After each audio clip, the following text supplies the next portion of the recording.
Postgame Live. Cam Smith holding things down with 15-year NBA vet and former Chicago Bull, Kendall Gill. And the Bulls weren't able to pull this one out, KG. They take an L 112-103 to the Milwaukee Bucks. So no longer do they have that winning streak. It was up to 5 games, and we haven't seen this Bulls team catch an L since December 14th. But we got to go back to the final few seconds of what we saw tonight between the Bucks and the Bulls, and it involves Giannis Antetokounmpo. And for people out there that, you know, maybe thought of Giannis one way, that humble guy wouldn't do these type of things, well, he did.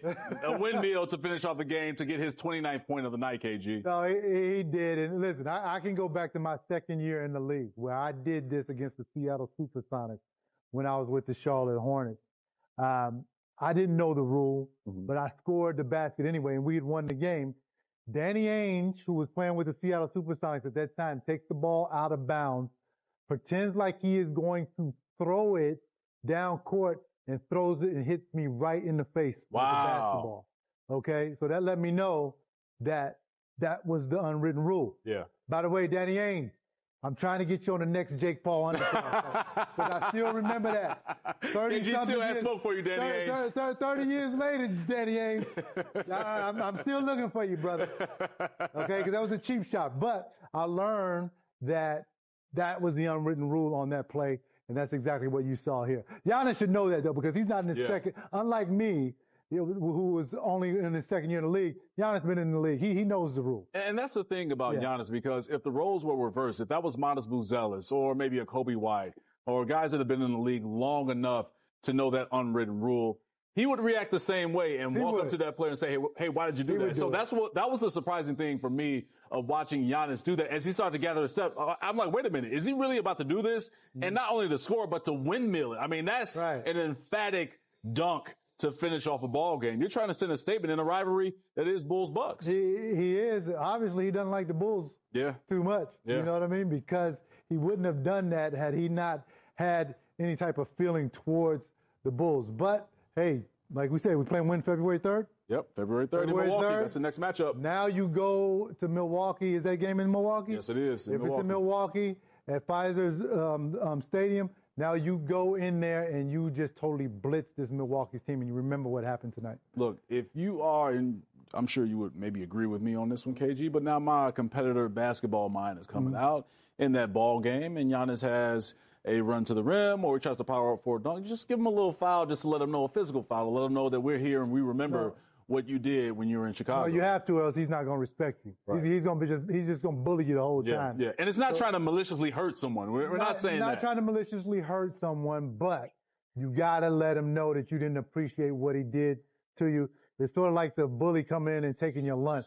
Yeah. Okay, that's exactly what Giannis just did right here. And you got to let him know, this is not the same old Bull. Not at all. Okay? Not at all. Yeah, we lost tonight, but the thing is, though, is that we're a different team now. Yeah. And we're not going to tolerate the disrespect that you showed us on this play. Yeah, they got to tell Giannis, look, you can't have our cornbread. Nuh-uh. This is ours. Nuh-uh. We keeping this cornbread for this moment. And this Bulls team, again, had a 5-game win streak heading into this ball game against the Bucks. And they had their moments late, especially to try and get within this thing and take over the lead. As you see, former Bull Bobby Portis always ready for smoke. That's just who Bobby is, but it just makes it intriguing for that February 3rd matchup in Milwaukee. But we saw that dunk from Giannis and KG. It was part of what we've seen from Giannis throughout this ball game. As I mentioned, 29 points, but the majority of his points came right in that lane, especially when you look at what he was able to do towards the end of the second half. This dunk after dunk after dunk. Yeah, I mean, that's why the guy is a top 5 player in the league right now. I mean, he's off 8 games and comes back and gets 29. Yeah. I mean, that lets you know how good this guy is. I mean, and I give Giannis respect because he came in, he played his butt off tonight, okay, after having been out 8 games. But only thing is that he shouldn't have done what he did at the end of the game. Right. You know, sometimes we lose our heads, you know, in games, and, you know, I'm going to give him that. He probably lost his head at this point. Or maybe he didn't. Yeah. Maybe he just said, you know, like Aaron Rodgers used to say to the Bears, "Hey, I own you." Yeah, he could go that route. Maybe he's saying that, and maybe you have to do something about it. And about these dudes, these stars that play for a professional team in the state of Wisconsin, just the rivalry that we have with them. But we know Giannis, especially in this post game interviews and his comments. He's a very thoughtful person. So he is. I'm really intrigued to see and listen in to what he says about that final play, because I'm sure that might be the first question that he'll be asked when he gets into the locker room when media availability opens up for this Bucks team. So if he does not go the route that we expect him to go in terms of saying, hey, this is something that I shouldn't have done. I know better than that. I'm X amount of years in the league. I've won an NBA championship, MVP, Defensive Player of the Year. I understand what it means to really respect the game of basketball. And in that moment, I didn't respect it. Or he can go the other route, KG. He can go the other route. We see another side of Giannis. Yeah, he can be the heel. You know, and some guys love playing the heel. And that's what Giannis was today. And actually, that's not the first time that he disrespected the Bulls tonight. I mean, in the first half, when he dunked, he went over and he looked at the crowd and he mocked the crowd as well. Yeah, so it's KG. something about him playing in the United Center that makes him turn the corner to being a heel, because, you know, other than that, you know, everybody loves Giannis. Except for when he comes here to the United Center. Different energy when he comes to the United Center, for sure. All right, let's flip it over to the Bulls side, because we saw Coby White finish with 16 points tonight. Had some struggles shooting the basketball, especially in the second half, and when you zero on that fourth quarter. But he started the game, KG, very hot, and this is one of the first threes that he made in that first quarter. He did start hot, but I still don't think Coby is in a rhythm right now, okay? I mean, he played well last night against the 76ers, came up with some big plays, but tonight I just thought he was going too fast. He turned the basketball over a couple of times. I mean, he ended up with 5 turnovers, but turned it over 3 times straight in the first half, which allowed this Milwaukee Bucks team to capitalize off of 15 turnovers tonight, getting 16 points. That's the game right there. Okay, if you take care of the basketball, and we've harped on this all season long. Yes, we have. Have to take care of the basketball, because those turnovers turn into points. 16 plus points for the Milwaukee Bucks tonight. Then you couple that with the way the Bulls shot from beyond the arc, only 34%, 13 of 38. We get 3 more of those balls to go down and take care of the basketball. The Bulls win this game going away, despite what Giannis did tonight. Giannis wouldn't even be in a position to do that had the Bulls taken care of business on this side. Yeah, Giannis would have been on the bench, icing those knees and probably icing that calf that he returned from after missing the last 8 games for the Milwaukee Bucks. But we saw this Bulls team in the first half, KG. Shots were being knocked down from the perimeter. 8 of 15 from 3, 53%. But then the second half came and we saw Milwaukee on the defensive end adjust what they were doing, right? They were really forcing guys to beat them one-on-one and not overhelping. Yeah, look, you got to give Milwaukee credit. You got to give credit where credit is due. Milwaukee did a wonderful job, specifically in the fourth quarter, of shutting down driving lanes, which did not allow the Bulls to penetrate, get paint touches, and pitch out for those 3-point shots that we talked about.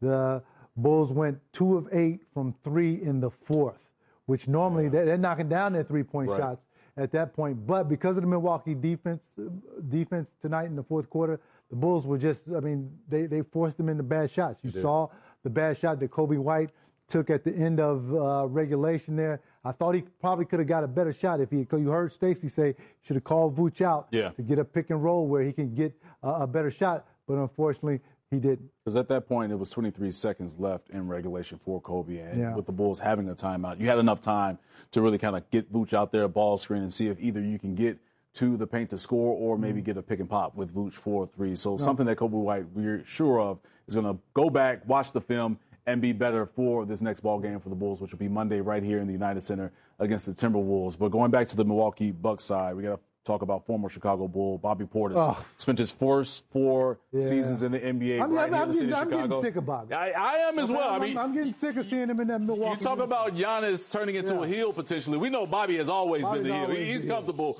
with wanting to smoke. I mean, 17 points, 11 rebounds, and he really was the guy when Giannis was still getting his feet wet in this ball game, carrying this Bucks team with what he was able to do offensively. You know, love Bobby Portis, but I'm getting sick of Bobby Portis in a Milwaukee Bucks uniform. I mean, it's absolutely destroyed the Bulls since they traded him. Okay? And he gets hyped to play against this team, specifically in this arena. And, you know, every time I see this guy come out, I say, we might as well chalk up the numbers that we saw tonight. A double-double, 17 and 11. We might as well chalk it up because that's what Bobby Portis is going to do. Also, we got to specifically point out that Ryan Rollins played great tonight. The Milwaukee Bucks have found themselves the point guard of the future, in my opinion. This young kid, 20 points, 7 rebounds, 5 assists, plays as if he has been in the league for 8 or 9 years, just calm and knows what he's doing and gets his team into offensive sets and knows when to score the basketball, when to pass it. Excellent game for him. And you speak about just when to score the basketball. We saw him knock down multiple threes throughout the night, but also in those final 5 minutes where the Bulls were threatening that Bucks lead and, swing, and Rollins is right there at the top of the key and knocks down a three just to keep the Bulls at bay and the Bucks in control of this ball that was game. a key shot. Yeah, 5 of 9 from three, 7 of 12 from the field as well. So very efficient. I mean, how they've been able to groom Ryan Rollins into the point guard that he is today for them. I mean, they brought Cole Anthony over in the offseason thinking that he would be the backup point guard for this Bucks team. So not only did he take Cole Anthony's minutes, but he's in that starting role and it's allowed Kevin Porter Jr. to really come off of the bench and also in a secondary role and secondary ball handler to feel comfortable for himself. Yeah, I mean, anytime you have a guard like that, he makes everybody else better because of all of the things that he can do. He can score, he can run the offense, he can rebound. You saw him with a couple of key steals, particularly the one late on Vuce when Vuce got the rebound. We didn't block him out. He was at the free throw line, and he stole that basketball. That was a key play. Those are called winning plays. Those are the type of plays that keep you on the floor. Those are the type of plays that if you can make them consistently will help you have a double-digit NBA career. He's going to be around for a long time. I just really like what I see in this young kid. You earn trust from your head coach, Doc Rivers, of course, your superstar, Giannis Antetokounmpo, and also kind of add some more zeros to your account as absolutely. well. He's making money for him. Yeah, definitely. Now, you mentioned about the shot that Coby White took around 23 seconds left in the ball game, and that's going to be our Toyota play of the game because we're really dissect what we saw. And this is off of Trey Jones coming off of this bumbled handoff here. Some people thought he should have went for a layup, but you have Giannis bearing down on you, and here's that tough shot from Coby. In Kobe's defense, this play was for Trey Jones to go to the basket and score a quick bucket. He got the basketball in not a desirable position with a guy 6'7" on him, but I still felt that if he had the presence of mind, hey, listen, let me pull it out, let me run a pick and roll with my big man, and then I could possibly get a better shot. I think he didn't know how much time was on the clock. And also, with the game running down, sometimes you have 1,000 things running through your mind. And normally, we're comfortable with Coby in that position. No doubt. And he's made several big shots for this franchise. So, we can criticize him for it, but we've seen him do it so many times before. I actually thought the ball was going down, but I wish he still could have gotten a better shot. And we know Coby is a guy that's going to look inwardly. This is another kind of post-game interview or conversation that I'm intrigued to hear from Coby going back to those final moments of this ball game, especially with that shot in particular. I'm sure that he will look back on it and even just admit that, hey, had more time on the clock, decided to try and go for this three. I mean, the Bulls were down 4 at that point, 107 to 103. But if he could have it back, I'm sure he would elect to maybe get something better on the offensive end for this Bulls team. So just lessons that you learn from and you build from it coming after that. Yeah, absolutely. And listen, they've won 5 in a row, lost 1. Now we just get back on the winning track the next game. I mean, we go back, regroup, see what you did wrong in this game. And hey, guys, listen, we're playing against the top 4 guy in the league. Yeah. Okay, he came back and he played like a monster, and that's what it was. And we know that Giannis came back for a reason tonight, playing against the Bulls inside of the United Center. Right. We're going to take our first break here on Toyota Bulls Postgame Live. More coming your way. We're going to hear from Bulls head coach Billy Donovan as well. Stay right here.